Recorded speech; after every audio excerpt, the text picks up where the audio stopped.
Africa and the West, it's a complicated relationship, like that couple who keeps breaking up and getting back together, but the baggage just keeps piling up. For centuries, European powers carved up Africa, exploiting its resources and people.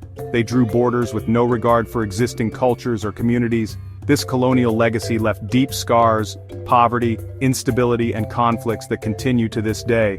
Even after independence, many African nations remain tied to their former colonizers, economically and politically. This neo-colonialism often perpetuated the same power imbalances that existed during colonial rule. It's like getting out of a bad relationship, but still having to answer your ex's calls. But something is changing. Across the continent, a new generation is rising. They're done with the old arrangements. They're demanding a relationship built on respect, equality, and mutual benefit, not just extraction and exploitation. This is a pivotal moment. The world is watching to see how this new chapter in the relationship between Africa and the West unfolds. From Senegal to South Africa, a new wave of decolonization is sweeping across the continent. This time, it's not just about political independence. It's about reclaiming narratives, rewriting history, and forging a new future on Africa's own terms. Senegal, once a French colony, is leading the charge. They've kicked out French troops and are ditching the CFA franc, a currency seen by many as a relic of colonial control. They're renaming streets and buildings, replacing colonial-era names with those of African heroes and heroines. It's not just Senegal. Ivory Coast has ended its military pact with France. Ghana is considering asking US forces to leave. From Niger to Uganda, statues of colonial figures are being toppled, and streets are being renamed. This is about reclaiming their history, their identity. This new wave of decolonization is about more than symbolism. It's about economic independence, cultural revival, and taking control of their own destinies. The Sahel region of Africa is a textbook example of how decades of Western military intervention can actually make things worse. This vast region, stretching across the southern edge of the Sahara Desert, has become a hotbed of violence and instability. Despite billions of dollars spent and countless boots on the ground, the situation in the Sahel is deteriorating. Terrorist groups, fueled by poverty, inequality, and local grievances, continue to wreak havoc. The presence of foreign troops, often seen as an occupying force, can further inflame tensions and alienate local populations. The people of the Sahel are tired of being caught in the crossfire. They're yearning for security, stability, and a chance to build a better future. They're looking for leaders who prioritize their needs, not foreign interests. The West needs a serious rethink. Instead of pouring more money into military solutions that haven't worked, it's time to address the root causes of instability: poverty, lack of opportunity, and the marginalization of entire communities. South Africa, once a beacon of hope after the fall of apartheid, is now navigating a complex geopolitical landscape. The country is increasingly aligning itself with Russia, China, and Iran, causing concern in the West. Joint military drills with Russia, participation in a naval exercise with Russia and China, and potential plans to display Russian Tu-160 bombers haven't gone unnoticed. The ANC's vocal support for Palestine and legal action against Israel further complicate the situation. This shift towards US adversaries raises questions about South Africa's future foreign policy direction. Is this a strategic realignment driven by economic interests or a deeper ideological shift? The US is closely watching, with some in Congress calling for a re-evaluation of the relationship. Section 5: Rethinking US-Africa Policy, From Intervention to Investment. For too long, US policy towards Africa has been reactive, focused on security threats and countering China's influence. But a new approach is needed, one that prioritizes partnership over paternalism. Experts are calling for a shift from military intervention to investment in sustainable development, good governance, and human capital. This means supporting democratic institutions, promoting economic growth, and empowering African nations to address their own challenges.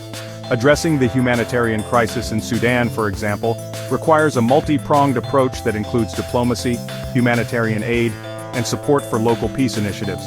In West Africa, strengthening democratic institutions and promoting economic opportunities can help counter the appeal of extremist groups. The US should also leverage the power of its people-to-people relationships with Africa. This includes engaging with civil society organizations, supporting entrepreneurship, and strengthening ties with the vibrant African diaspora.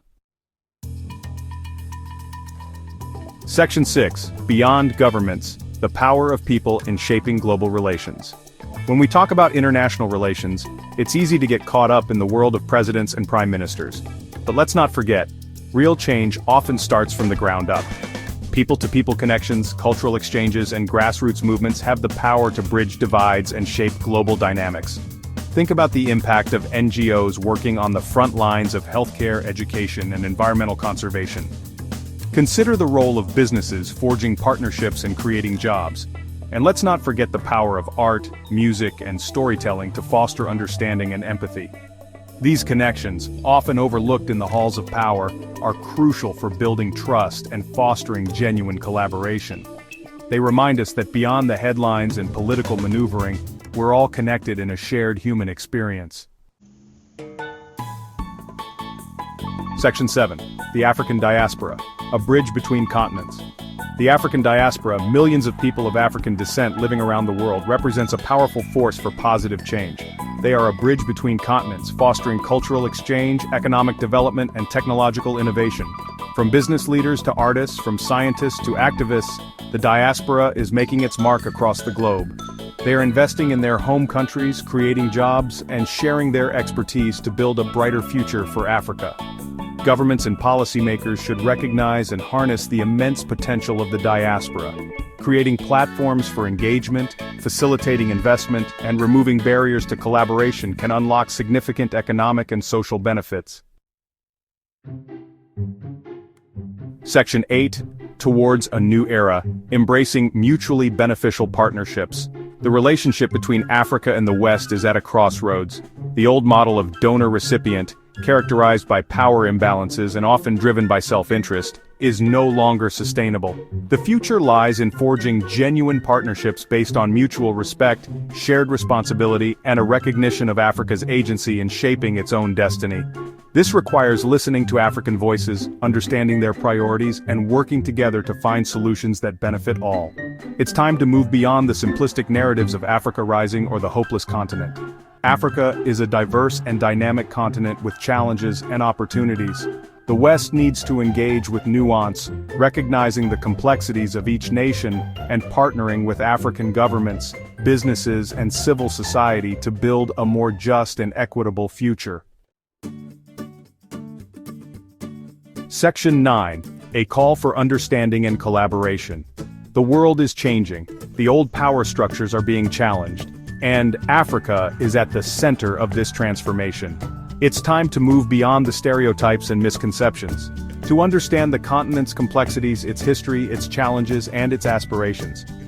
It's time for a new dialogue, one based on mutual respect, open communication, and a genuine desire to build a better future together. Because in the end, we're all connected. What happens in Africa affects us all. Let's work together to build a relationship that benefits everyone. A relationship built on partnership, not paternalism. A relationship that recognizes Africa's potential to shape the future of our world.